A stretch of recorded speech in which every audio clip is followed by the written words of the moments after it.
Notre plateau s'est enrichi d'un invité. Il est ami des journalistes. Il s'appelle Jean Kissi. Honorable, bonjour. Bonjour, ça c'est bonjour à vos chers amis, bonjour à vos techniciens pour l'effort qu'ils fournissent et je voudrais vous remercier pour l'occasion que vous m'avez donnée, ou bien que vous me donnez, et saluer les fidèles auditeurs de votre radio. Eh bien, votre dernier passage dans ce studio, c'était quelques jours après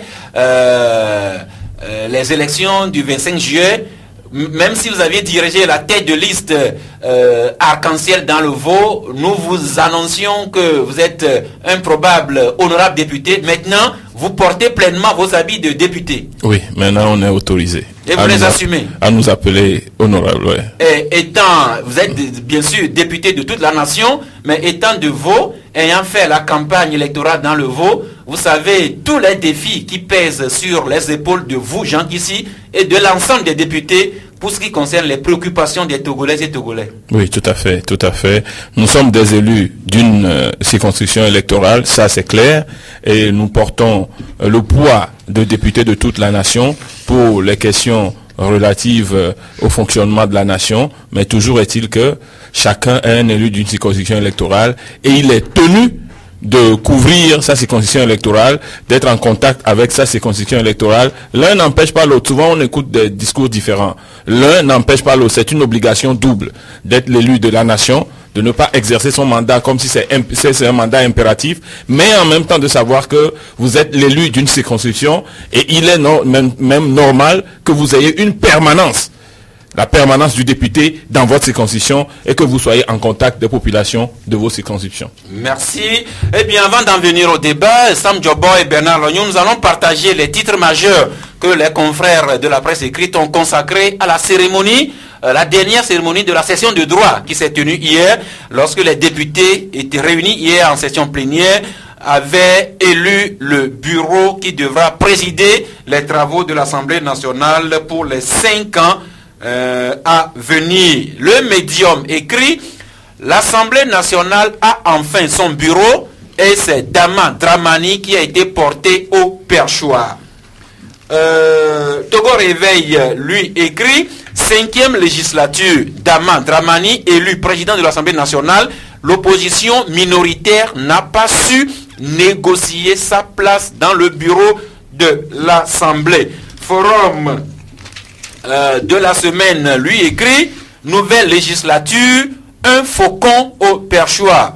Comment faire pour conserver le débat au Parlement? C'est ce à quoi nous invite Forum de la semaine.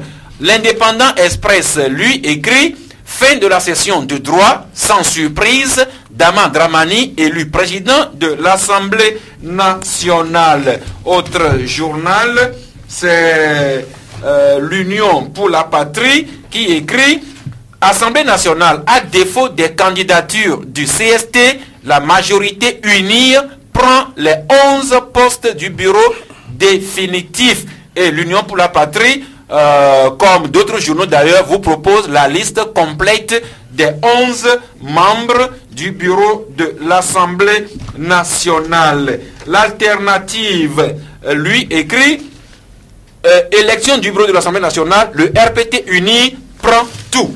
Et Liberté, lui aussi, écrit: changement dans la continuité, version Fort Nyasingbe, des caciques de l'ex-RPT prennent d'assaut le bureau de la nouvelle Assemblée nationale. Avant le débat, Sam Djobo, déjà, la presse annonçait avec récurrence que était favori pour le poste du président de l'Assemblée nationale Dama Dramani en première position, Klassou comme il sait l'homme et puis d'autres. Eh bien, ce que la presse annonçait s'est révélé exact. Les pronostics se sont confirmés. Oui, je crois que la montée en épingle de Dama Dramani à la tête du Parlement togolais ne doit pas être une surprise. Parce que d'abord, quand vous regardez un peu ce qui s'est passé hier au Parlement, il était le seul candidat au poste de président. Cela veut dire qu'il y a une discipline du parti qui a été d'abord respectée au niveau des députés unir. Et ensuite, quand on voit la personnalité même de Dama Dramani, cela ne devrait pas étonner parce que c'est quelqu'un qui a su s'adapter aux dernières mutations qui sont intervenues au sein du parti présidentiel. D'autres, les gens les appelaient les barons, après c'est des caciques, aujourd'hui d'autres disent que c'est des faucons. Mais est-ce que il était important ou bien est-ce qu'on peut envisager faire du neuf avec du vieux? Parce que en fait c'est de cela qu'il s'agit. Est-ce qu'un vieux peut faire du neuf puisqu'on veut impulser du sang neuf à cette assemblée? Mais à cette interrogation, à toute la politique dans le pays. Tout à fait. À cette interrogation, moi je trouve une réponse. Parce que lorsqu'un vieillard sait s'adapter aux mutations du temps, je crois que le peuple peut compter sur lui. Parce que, rappelez-vous encore, lorsqu'il s'était agi de dissoudre le RPT pour créer UNIR, il y a certains conservateurs au sein du parti présidentiel qui n'avaient pas caché leur désamour avec la création du nouveau parti. Mais, parmi ceux qui se sont vite adaptés, on peut citer Dramani. On l'a vu même dans sa localité et multiplier des réunions pour sensibiliser les populations sur la nouvelle vision du chef de l'État. Donc, quand on voit le personnage de Dramani et tout ce qu'il a fait pour œuvrer en faveur de la création du parti UNIR, moi je crois qu'il n'y a pas lieu de s'inquiéter comme quoi c'est un faucon ou bien c'est un cacique du régime et comme tel, il va diriger le Parlement d'une main de fer. Je crois qu'il ne faut pas voir la chose sous cet angle, mais plutôt voir la chose de façon positive, surtout que Dramani, dans son discours, a promis de diriger l'Assemblée avec humilité. Je crois que c'est une grande qualité. Quand un homme accepte de faire valoir une humilité, je crois que c'est une bonne chose et ça doit être à l'actif de tous les députés et on ne peut que se... Toujours sur Dramani, le tout nouveau président de l'Assemblée nationale, à lui et à certains de ses camarades militants, les adjectifs pleuvent. Hein. Hier, c'était les caciques, les barons. Aujourd'hui, depuis hier d'ailleurs, forum de la semaine, il ajoute faucon. Et pour parler même de M. Dramani, c'est vrai qu'il a la tête blanche, les cheveux blancs, mais est-ce qu'il est si vieux que ça? Parce que j'ai entendu hier dans sa biographie, il est né en 1944, il doit aller sur les 69 ans. Oui. Alors, est-ce qu'il est un vieux ou bien un vieillard? Bon, à 69 ans, on n'est pas jeune. Donc, je crois qu'il a quand même l'âge requis, l'âge de la sagesse plutôt. Je crois que ça fait partie de l'un des critères qui ont milité en sa faveur. Parce que l'Assemblée, quand on voit la coloration ou bien la composition de la nouvelle Assemblée, il faut quand même un homme posé pour pouvoir jouer le rôle de rassembleur, pour fédérer les énergies. Parce que n'oubliez pas qu'il y a de ces jeunes-là qui sont venus d'autres partis politiques, qui ont un sang chaud et dont les gens présageaient même qu'il y aura des débats houleux. Donc il faut un vieux, ou mieux, un homme d'un certain âge, 69 ans, c'est quand même raisonnable pour tempérer les débats au niveau de l'Assemblée. Merci beaucoup. Eh bien, nouvelle Actu Express écrit Daman Dramani, président d'un bureau aux couleurs unies. Mais forum de la semaine, ce titre-là, un faucon au perchoir, et puis d'autres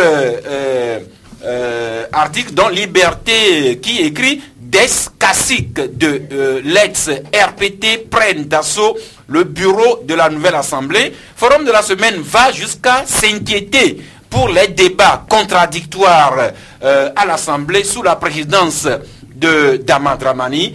Est-ce que ces inquiétudes des uns des autres sont justifiées à vos yeux, Bernard? Oui, mais c'est une inquiétude entièrement partagée parce que lorsque vous voyez M. Daman Dramani dans son parcours au niveau des assemblées nationales passées et autres, il faut déjà penser à ce qui, du moins à ce qui va se passer par après. Nous ne lui faisons pas un procès d'intention, mais hier dans son discours, il a été très flatteur. Et même Sam Djobo a dit tout à l'heure qu'il a promis diriger l'Assemblée nationale avec humilité. Monsieur Abbas Bonfo, l'ancien président de l'Assemblée nationale, avait beau dire cela dans presque toutes ces interventions. Et moi, en tout cas, je suis plus que Saint-Thomas. Je veux voir un peu ce qui va se passer sous Daman Dramani à l'Assemblée nationale. Mais j'allais également ajouter quelque chose. Il dit que il y a eu, j'ai eu la sueur froide au dos hier, quand il était question de d'élire le bureau. Oui, nous allons revenir sur la modalité de l'élection, mais restons encore sur les intentions avérées ou virtuelles qu'on peut prêter au président de l'Assemblée nationale. Eh bien, sa biographie, si vous avez suivi hier, Dama Dramani, aux cheveux blancs, était un diplomate de carrière.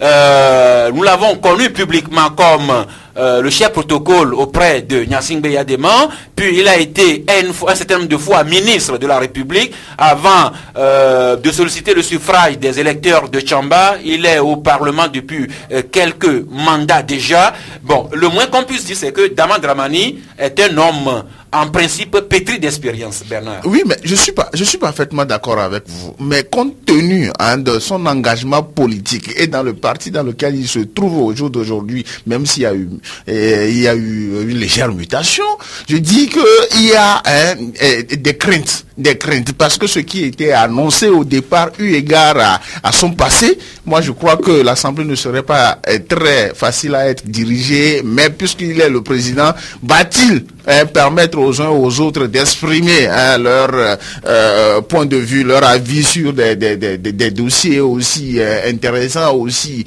pertinents? C'est la question que tout le monde se pose, mais on veut le voir à l'œuvre. Tout porte à croire qu'il va essayer de faire le travail, mais à partir du moment où il est diplomate de carrière, etc., moi je suis perplexe. Je reste toujours perplexe. Et qu'est-ce qui me renforce dans cette position-là? C'est la façon dont le bureau a été formé hier, eu égard aux dispositions du règlement intérieur. Voilà. Merci Sam Diaba, pour revenir à vous. C'est vrai que d'après quelques indiscrétions et confidences recueillies dans l'entourage même du UNI, Dama Dramani n'est pas a priori un enfant de cœur. C'est quelqu'un qui sait s'en tenir à ses principes. Maintenant, reste à savoir si ces principes sont partagés par tous. Mais Dama Dramani préside un bureau de 11 membres qui compte comme premier vice-président Selom Klassou, qui n'est plus à présenter. Deuxième vice-présidente Memounatou Ibrahima, que vous connaissez également très bien. Troisième vice-présidente Madame Dagban Zonviré, novice en politique, Madame Dagban, qu'on a connue en politique depuis un peu plus d'un an. Premier questeur, Madame Tchegan Yawa. Deuxième questeur, Abigim Abalo. Troisième questeur, Sego Eche. Premier secrétaire parlementaire, Penlare. Deuxième secrétaire, Nonom Pam. Et puis troisième secrétaire, Kere Chao. Eh bien, Dama Dramani a beau être le président de l'Assemblée, mais il préside quand même un bureau avec 10 autres autour de lui. Alors, est-ce que c'est le bureau, est-ce que vous voyez le bureau fonctionner en collégialité, ou bien Dama Dramani imposer sa volonté au bureau et à travers le bureau à toute l'Assemblée nationale? Oui, avant de répondre à ta question, moi je voudrais rebondir par rapport aux craintes de Bernard Alognon. Quand il parle de craintes du passé de Dama Dramani, moi je voudrais qu'il nous dise exactement ce qu'il met en crainte. Parce que tout homme a sa rigueur qu'il imprime à ce qu'il fait. Il y a la rigueur, mais quand il veut parler de la rigueur du monsieur, aujourd'hui il est à la tête d'une institution de la République. Quand on est à la tête d'une institution, on doit pouvoir prendre de la hauteur et ne pas faire en sorte que ses impressions personnelles ou bien son comportement propre à soi interfèrent dans ce qu'on doit faire pour le bien de l'ensemble du pays. Je crois que aujourd'hui il n'y a pas lieu de crainte. Il vient d'être élu hier seulement. Et comme le disent les Ivoiriens, c'est au pied du mur qu'on reconnaît le maçon. On n'a qu'à lui accorder le bénéfice du doute, lui donner le temps d'exercer pour qu'on le juge après. Je crois que d'ici déjà 3 mois, on peut avoir une idée sur la façon dont il dirigera l'Assemblée et on sera encore dans ce studio pour commenter. Maintenant, parlant du bureau qui est composé de 11 personnes, qui est composé de 10 personnes, dont le président assisté de 10 autres personnes qui sont tous de coloration UNIR. Je crois que d'abord UNIR, c'est un parti qui va parler d'une seule et unique voix au sein de cette assemblée. Donc peut-être il y aura des décisions qui seront prises au niveau du bureau, mais qui vont laisser croire que peut-être c'est le point de vue de Dramani, mais en fait ça ne pourra que refléter le point de vue du parti dont sont issus les 10 membres et puis le président. C'est en cela même que moi je déplore le fait que les autres formations politiques ne soient pas représentées dans le bureau de l'Assemblée. Je crois qu'on nous y arriverons avec la présence à nos côtés de Jean Kissi. Encore une fois, sur la personnalité de Dama Dramani et l'impulsion qu'il donnera au bureau et à l'Assemblée, eh bien hier, dans ses premiers propos, lui-même, le président de l'Assemblée nationale, a remercié, il a exprimé sa gratitude à l'endroit du président de leur parti uni, président du Togo, donc Faure Gnassingbé. Eh bien, est-ce que c'est Dama Dramani qui va diriger selon lui l'Assemblée nationale, ou bien il va diriger l'Assemblée nationale avec les idées et l'orientation politique que Faure Gnassingbé veut imprimer à ce pays? Bernard Lognon. Oui, effectivement, moi j'étais du moins très surpris hier quand j'apprenais de la part du président de l'Assemblée nationale qu'il remerciait le chef de l'État pour la confiance qu'il a mise en lui pour qu'il soit président de l'Assemblée nationale. Ça voudra dire tout simplement que la politique du pays maintenant sera orientée par le chef de l'État. Et c'est lui qui représenterait ses intentions tout simplement à l'Assemblée nationale à partir également du fait qu'ils aient les 62 députés, la majorité. Est-ce que nous sommes d'accord? Mais la question fondamentale qu'il se pose aujourd'hui, on est député, que ce soit de la majorité ou bien de l'opposition, il faut forcément voir l'intérêt de la nation. Ce qui va avantager le peuple ou bien les populations togolaises. C'est ça ce qui est fondamental. Mais j'étais également un peu surpris. Je dis bien, mais c'est un discours flatteur. Moi, je le dis. Je ne suis pas en train de critiquer Monsieur Dama Dramani par rapport à ses activités futures, mais c'est par rapport à ses actes posés de par le passé au niveau de l'Assemblée. C'est ça ce que moi je suis en train de faire. Il faut rappeler que Dama Dramani a été le président du groupe parlementaire RPT. Et majorité présidentielle. Enfin, le groupe parlementaire RPT qui est devenu groupe parlementaire majorité présidentielle dans la législature sortante. Mais il faut tout simplement avoir à l'esprit, du moins les conclusions par exemple des positions de leur groupe parlementaire à partir pour un vote ou bien contre un vote donné. Mais ce qui va dans l'intérêt des populations et que tout le monde voit comme ça, il s'oppose. Vous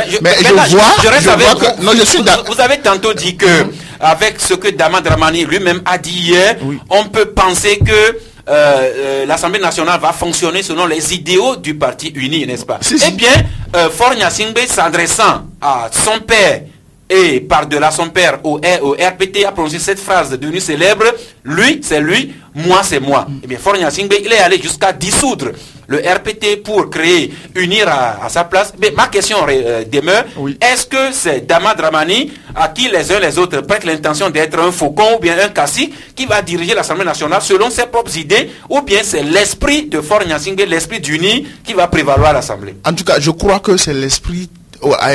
D'emblée, c'est l'esprit du président de la République qui va prévaloir à l'Assemblée. Mais qu'est-ce qui va se passer à partir du moment où les choses vont vouloir chambouler? Merci à vous Bernard et Sam. Maintenant, notre invité Jean Kissi, rebonjour. Bonjour Sass. Eh bien, autant la presse, dans son unanimité, avait salué la classe, l'élégance, voire la courtoisie et l'ouverture d'esprit du président du bureau d'âge, autant la presse commence ce matin à se montrer quelque peu sceptique à l'endroit du nouveau président de l'Assemblée nationale, Dama Dramani, au point que Forum de la semaine, qui n'est pas rien sur la place de la presse togolaise, nourrit déjà des appréhensions sur la façon dont les débats vont se produire ou bien vont être animés à l'Assemblée nationale. Eh bien, depuis 2 semaines, vous frottez avec Dama Dramani au Parlement. Est-ce que une crainte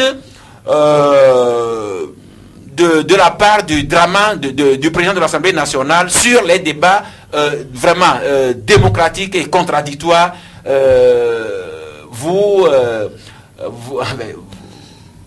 serait perceptible à vos côtés, Jean Kissi? Merci Sass. Moi, je voudrais, pour répondre à votre question, lancer un appel à vous, les journalistes, qui êtes devenus les leaders d'opinion aujourd'hui au Togo, de faire une lecture plus politique et plus profonde des événements. ce qui se passe au Togo est très, très, très grave. Vous savez, je dirais tout simplement que l'événement Dramani hier, l'événement Dramani hier. L'élection de Dramani Oui, au perchoir de c'est ça, c'est tout ça que j'appelle l'événement. Et son élection et son discours. Quand vous voyez la profondeur des mots qu'il a choisis et le nombre de phrases alignées pour remercier le chef de l'État qui a voulu qu'il soit à cette place, vous sentez que, en réalité, c'est le chef de l'État qui téléguide tout ce qui se passe et qui téléguide même ce qui se passe à l'Assemblée nationale. Je me suis dit, mais pourquoi ne pas le nommer par décret et faire semblant comme s'il est élu?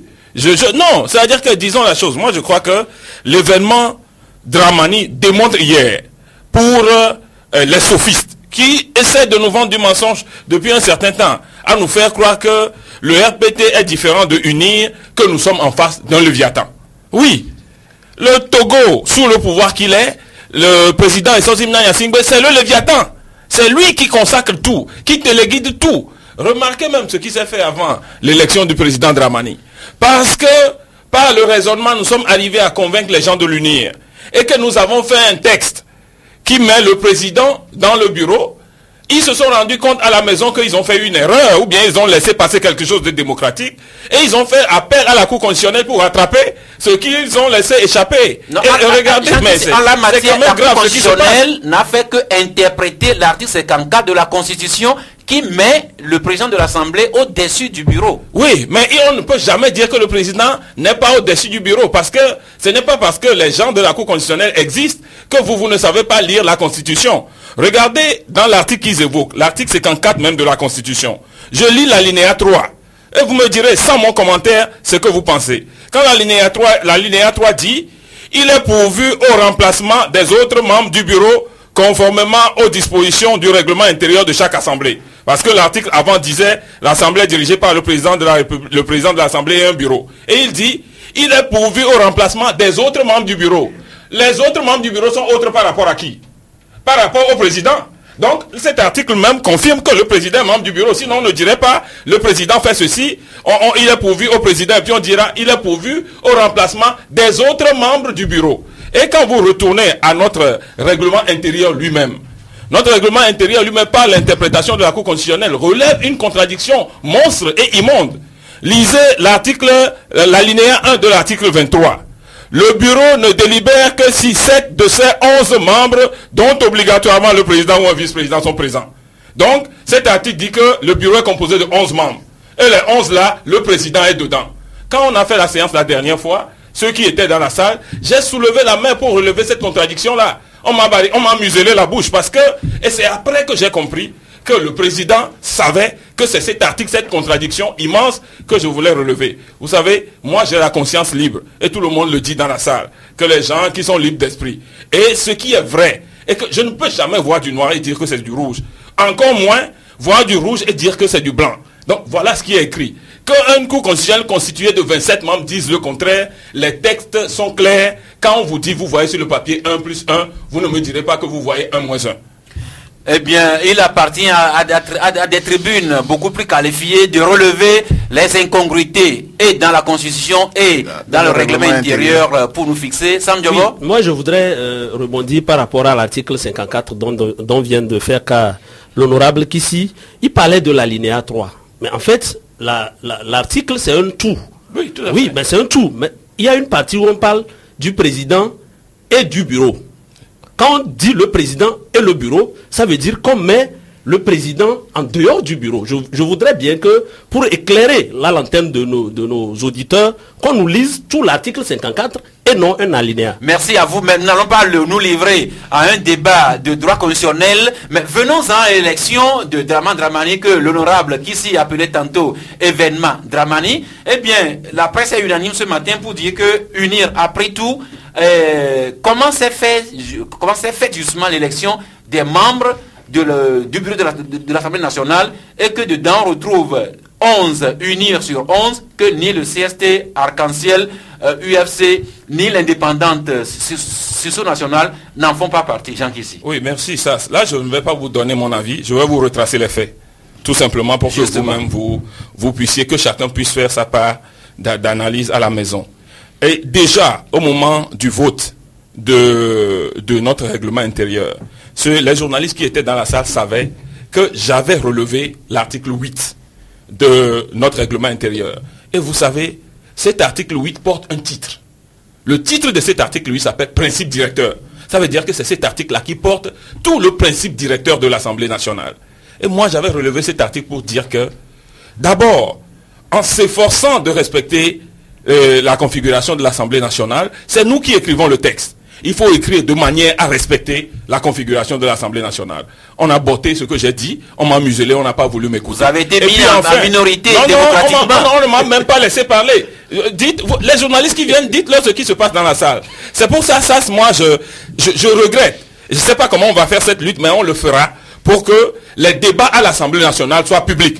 À la limite, que les médias publics, que nous payons tous, retransmettent les débats, parce que l'Assemblée nationale, c'est pour tous les Togolais. C'est parce que 6 millions de Togolais ne peuvent pas se rassembler dans une salle qu'on délègue un certain nombre pour les représenter là-bas. Et ils ont l'obligation de suivre les débats pour savoir ce qui se passe. Donc on m'a rembrouillé. Et j'ai même dit que cet article 8 ne serait pas applicable parce qu'elle est déjà en contradiction avec les statuts de l'opposition. Tout le monde s'est rendu compte hier que ce petit-là qui était parmi nous avait raison. Parce que les difficultés s'étaient posées. Qu'est-ce qui s'était passé? Lorsque on a envoyé les candidatures, nous, on a envoyé une candidature. Ou Arc-en-Ciel. Arc-en-Ciel a envoyé une candidature parce que on entendait dire que c'est un seul poste qu'on allait nous laisser. Nous, on croyait qu'on allait avoir deux. Que c'est un seul poste qu'on allait nous laisser. On a envoyé une candidature.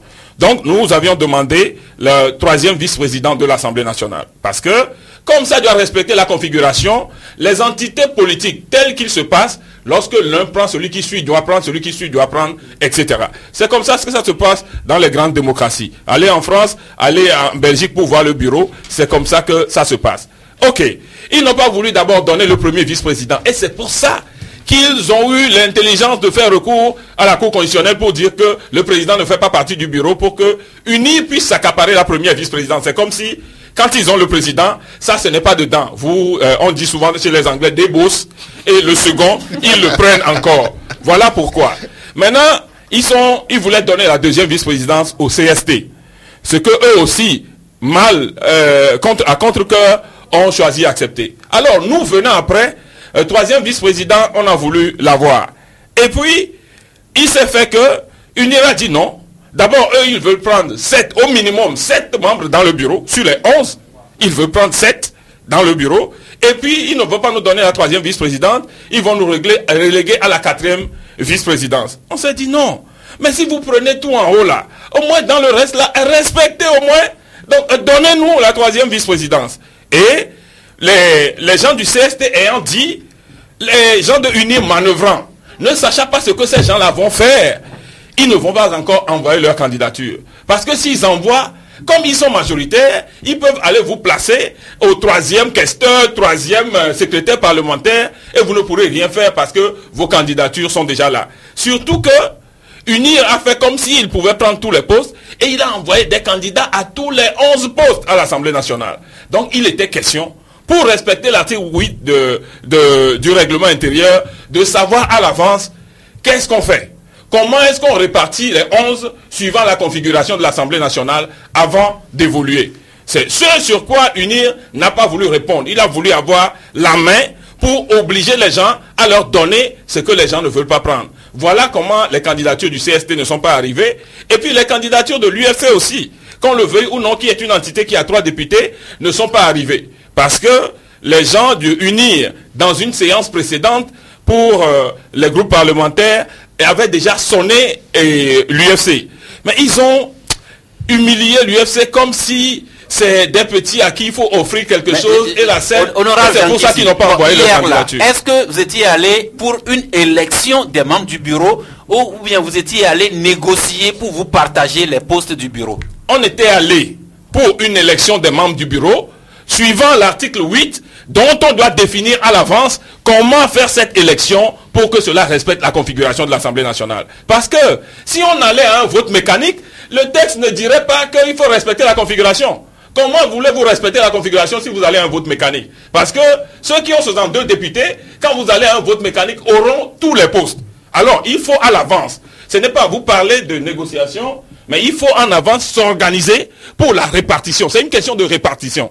Pour la répartition des postes avant même que vous ne commenciez le vote. Voilà un peu comment cela devait se passer. Je suis avec deux confrères, Sam Djobo, évêque de la Nation, et Bernard Lognon, Free Press, avec notre ami, l'honorable Jean Kissi, qui est en train de nous aider à bien comprendre ce qui s'est passé hier. Eh bien, honorable, vous disiez que vous étiez animé hier par un esprit de répartition des postes de l'Assemblée. Eh bien, le confrère Togo Réveil écrit que l'opposition minoritaire n'a pas su négocier sa place. Alors, est-ce que vous, qui n'avez pas su négocier vos places, ou bien vous continuez à accuser UNI qui n'a pas voulu vous accorder quelques postes dans le bureau de l'Assemblée? Non, je vous ai dit clairement, et je crois que Patrick Lawson a aussi dit hier sur les médias, qu'ils sont arrivés à contre-cœur à accepter le poste de deuxième vice-président, mais après, c'est parce que UNIR n'a pas voulu donner le poste de troisième vice-président. Ils veulent encore se l'accaparer, que finalement ils se sont dit non, il y a quelque chose qui est tramé, qu'on a envie de voir clair. En fait, ce qui s'est passé hier, c'est que, avec ce qui se tramait, ce qui se disait ici et là, on avait envie de voir clair. Et UNIR n'avait pas envie qu'on voit clair, il voulait qu'on y aille, et que lui, il force dans les mains des gens ce qu'il veut leur donner. La preuve, parce que il faut quand même, quand l'événement est là, c'est-à-dire que ce que moi m'énerve le plus dans la vie, c'est ceux qui nient l'évidence. Il ne faut pas aller jusqu'à nier l'évidence. La preuve, c'est que, au-delà de nous, qui, à cause de ce problème, cette crise hier, n'avons pas pu déposer nos candidatures, il y a quand même quelqu'un de l'opposition. Madame Koukpokwa qui a déposé sa candidature. Okay. Jean Kissi, je rappelle que aujourd'hui, c'est Jean Kissi d'Arc-en-Ciel que nous avons en studio. Mais dans les jours à venir, nous allons approcher les autres formations représentées à l'Assemblée nationale, CST, UFC, Arc-en-Ciel, UNI et même l'indépendante Koukpokwa pour que chacun nous éclaire de sa lanterne. Mais Jean Kissi, à un moment quand même, la liste, enfin, vous Arc-en-Ciel, vous avez souhaité positionner Maître Apevon au poste de troisième vice-président, et puis au tout dernier moment, Maître Apevon se retirer. Qu'est-ce qui a contraint Maître Apevon à retirer sa candidature au tout dernier moment? Parce que nous tous de l'opposition, la question qui est là, c'était de savoir est-ce qu'ils acceptent de donner à l'Arc-en-Ciel la troisième vice-présidence.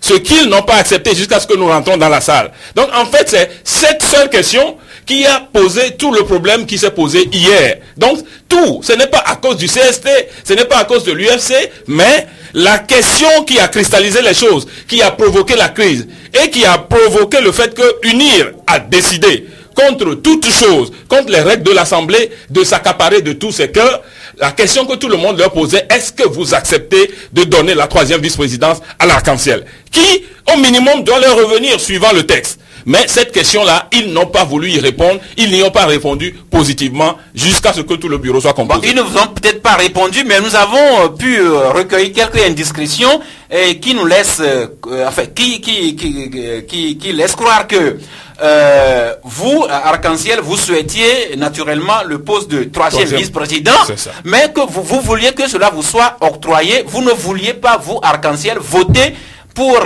les candidats d'UNI aux différents postes, mais vous vouliez qu'on vous accorde ça sur un plateau, alors que vous ne voulez pas prêter vos voix à l'élection des autres membres, enfin des candidats unis au poste. C'est faux. C'est faux. Nous, à l'Arc-en-Ciel, ce qu'on a dit, c'est que si on arrive à trouver un consensus sur la manière de répartir les postes suivant la configuration de l'Assemblée nationale, dès qu'on a le consensus, tous les postes-là, on doit le voter ensemble. Et le président de l'UNIR, on le vote ensemble, et le premier vice-président, si ça revient au CST, on le vote, mais si ça ne revient pas au CST, et que c'est le deuxième vice-président qui revient au CST, mais que le CST accepte, alors on vote le premier vice-président pour UNIR, on vote le deuxième vice-président pour le CST, ça veut dire que tous les postes de l'Assemblée nationale doivent être votés par consensus. Et ça permettrait, ça donnerait en même temps le signal que cette assemblée va fonctionner dans l'apaisement et va fonctionner suivant le consensus. Je peux vous jurer, sur tout ce que je crois, que nous étions prêts à voter par consensus pour, et c'est ce que nous voulions, et c'est nous qui l'avions avancé. Mais apparemment, le poste de troisième vice-président, au moins, était garanti à Arc-en-Ciel. C'est ce que je vous ai dit au début, ils ont refusé, ils ont dit que c'est le quatrième qu'ils vont nous donner, que UNIR va encore prendre le troisième, sinon il n'y aurait pas eu le problème. C'est ce qui a causé le problème, c'est ce que je vous dis depuis. Je vous dis ce qui a causé le problème. Si ce n'est pas ça, il n'y aurait pas eu de problème. Eh bien, du troisième au quatrième vice-président, est-ce qu'il y a une différence de préséance ou bien d'obligation ou bien de prérogative? il s'agit de respecter les textes que nous nous donnons. Parce que, vous savez, cette République a toujours fonctionné où, lorsque dans les organes de la République, il y a des places qui doivent revenir à des gens, il y a des gens qui s'accaparent de ces places-là et qui ont envie de reléguer les autres au dernier rang. Pourquoi? Parce que la République appartient à certains. Est-ce que la République est la propriété de certaines personnes? Ceux qui, par leurs énergies, ont beaucoup même plus contribué à l'évolution de cette République, eux, ils n'ont le droit à rien, et les autres, au demeurant. Si UNIR sait qu'il va s'attribuer tous les postes, pourquoi ils en ont créé 11?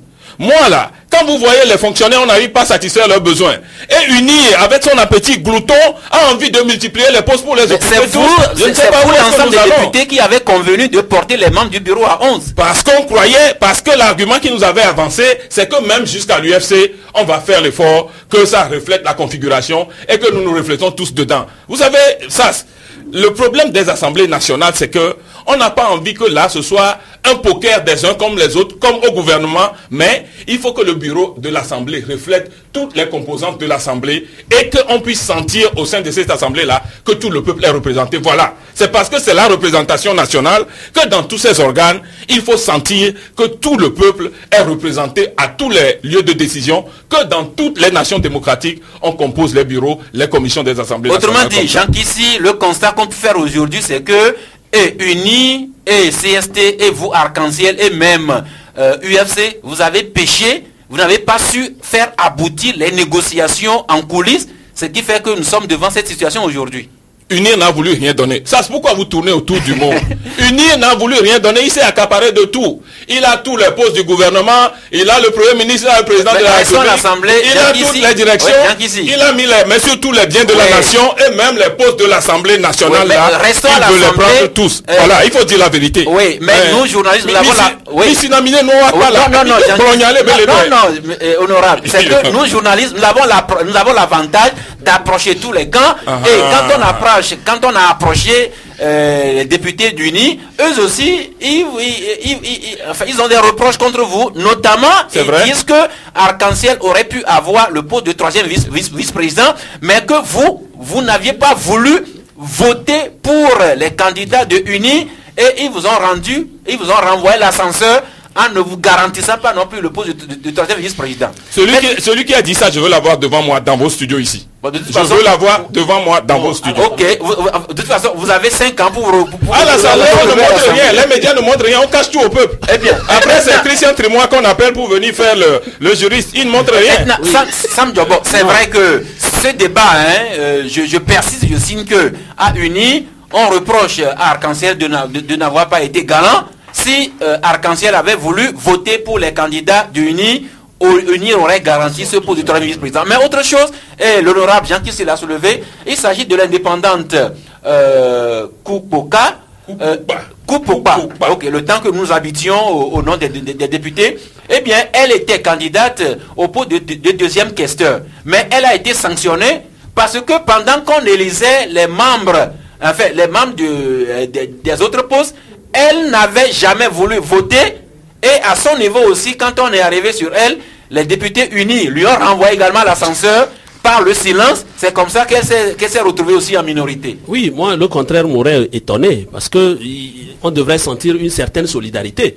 Parce que vous êtes député, quand vous ambitionnez un poste et les autres vous sentez que vous êtes minoritaire, au moment où les autres déposent leur candidature pour briguer à un poste, il faut quand même témoigner son vote, même si c'est une abstention, c'est une manifestation de vote, ou bien si c'est un vote contre, j'allais dire. Mais je voudrais rebondir sur le cas de l'indépendante.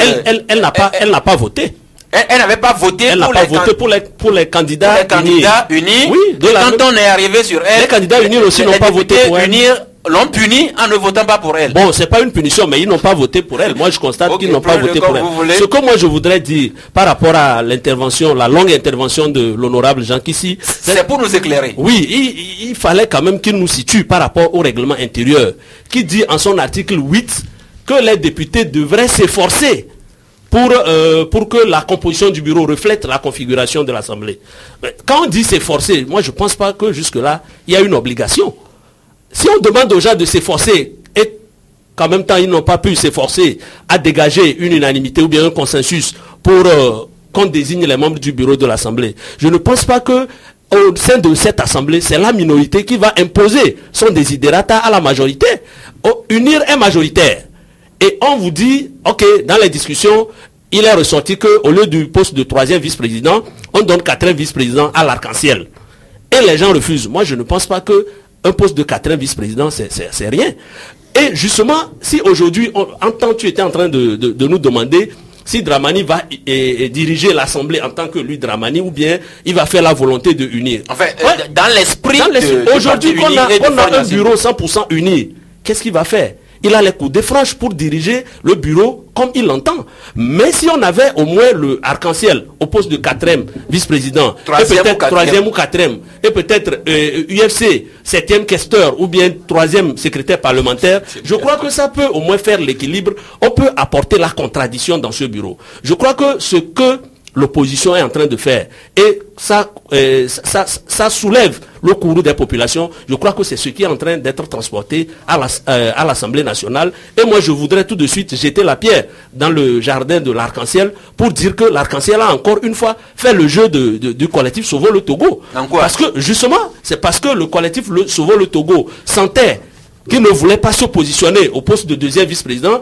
qu'il a contaminé l'Arc-en-Ciel, qui aussi n'a pas accepté prendre le poste de 4e vice-président. Et moi, je pense qu'il doit falloir que l'opposition, comme ce que les uns et les autres souhaitent, parle d'une seule voix. Elle est minoritaire, mais si elle parle d'une seule et unique voix, je crois qu'elle prendra le peuple à témoin. Il y aura des débats autour desquels l'opposition va se faire entendre, même si au cours du vote, l'unir le remporte, le peuple aura cette reconnaissance à l'opposition qui aura eu le mérite d'avoir contesté ou bien d'avoir fait des propositions. Merci. En lançant cette pierre dans le jardin de Arc-en-Ciel, vous parliez tantôt du CST et justement, selon toujours des indiscrétions, confidences sur lesquelles les députés CST eux-mêmes nous situeront, il semblerait que dans un premier temps, dans les coulisses, le CST était parti pour avoir 4 postes dans le bureau, à savoir 2 vice-présidences, un poste de secrétaire parlementaire et un poste de questeur, mais que tout aurait échoué parce que le CST exigerait le premier secrétaire parlementaire, alors que l'UNI voudrait lui concéder plutôt le 2e questeur, le 2e secrétaire parlementaire. C'est entre le premier et le 2e secrétaire parlementaire que finalement le CST ne s'est pas vu en accord avec UNI et qui se sont désistés sur toute la ligne.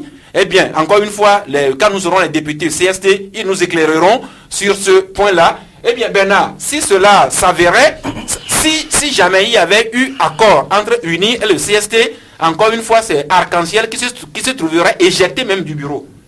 Non, mais éjecté, en tout cas, à mon sens, non. Tout simplement parce que il serait obligé de s'efforcer à trouver, du moins, un poste dans le bureau à Arc-en-Ciel et puis aux députés indépendants. Ce n'était pas ce que nos indiscussions nous laissent entendre. Oui, non, mais UNI aurait eu les 7 postes sur 11 et les 4 seraient revenus au CST. Oui. Comme ça, Arc-en-Ciel et UFC se retrouveraient dehors. Oui, mais effectivement, moi, je suis également en train de faire une analyse. Le CST et l'Arc-en-Ciel serait au dehors, de même que l'indépendant et puis comment s'appelle l'UFC. Non, mais je crois que c'est ce que relevait en principe l'honorable Kissi hier à l'Assemblée, attirant l'attention du doyen d'âge sur le règlement intérieur à son article 8 qui demanderait à ce qu'il faudra que ce règlement intérieur fasse tout et tout pour que au moins il s'efforce à respecter la participation de la configuration politique,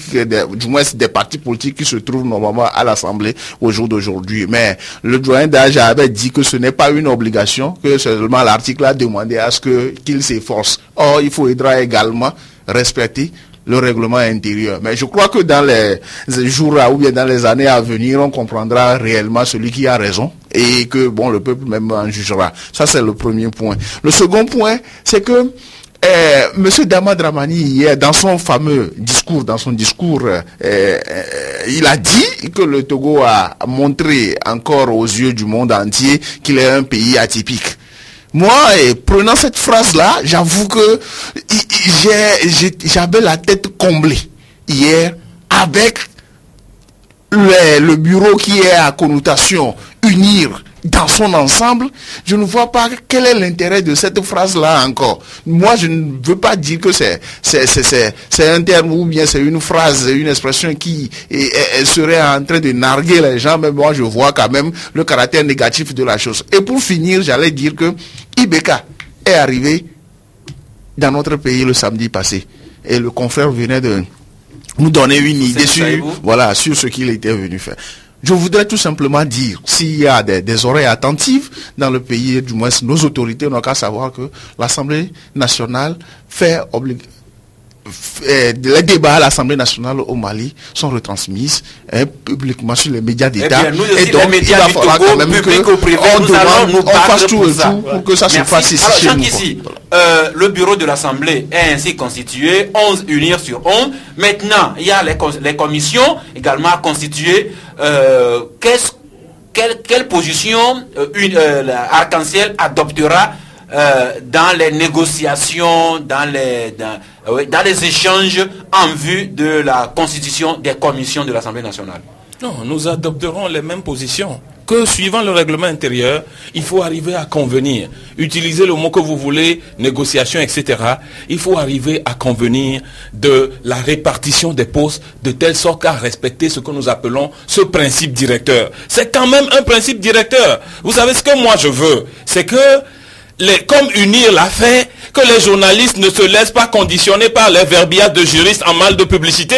C'est eux qui ont fait ça sur les médias. Moi, j'ai suivi et je suis malheureux que des élites togolaises se comportent de cette façon. On appelle ça quand même principe directeur. Donc, on veut nous dire que dans ce pays-là, ce qui est principe directeur, le UNIR, lui, ne peut jamais s'efforcer de respecter ça. Et que toutes les fois, il faut s'accaparer des choses et essayer d'opprimer les autres, et que parce que le texte, tel que le texte est écrit, oui, on peut l'interpréter de cette manière. Quand même, les nations évoluent, il faut que nous aussi on évolue. Rapidement, mais est-ce que vous allez, Arc-en-Ciel, est-ce que vous allez continuer à ruminer votre déception, voire vos frustrations, ou bien vous allez repartir à l'assaut dans le sens des négociations pour la mise en place des commissions de la C'est ce que j'ai dit.